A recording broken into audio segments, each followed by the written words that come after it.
Le président directeur général du groupe L'Anecdote reçoit des mains de l'évêque du diocèse de Saint-Mélima la distinction en guise de bénédiction apostolique du pape François.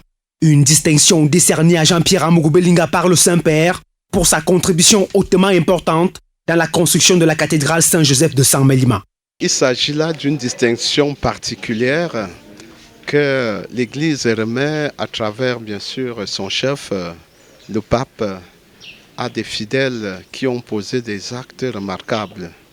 Et pour le cas, il faut dire que ceci est en relation avec le soutien que le président directeur général Jean-Pierre Belinga Amougou a eu à faire en faveur de notre projet de construction de la cathédrale de Saint-Mélima, qui est resté très décisif. À travers cet acte rempli de symboles, le nom de Jean-Pierre Amougou Belinga est donc désormais enregistré dans le registre très privilégié des donateurs du Saint-Siège.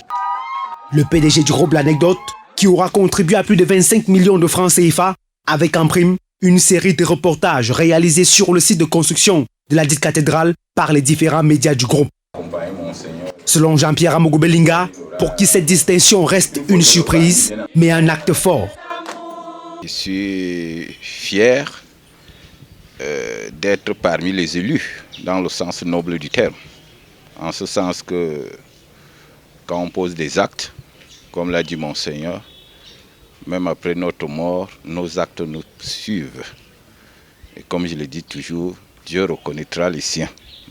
Dans la salle des conférences du consortium L'Anecdote, directeurs, sous-directeurs et autres personnels, dans une joie immense, célèbrent cette grâce divine.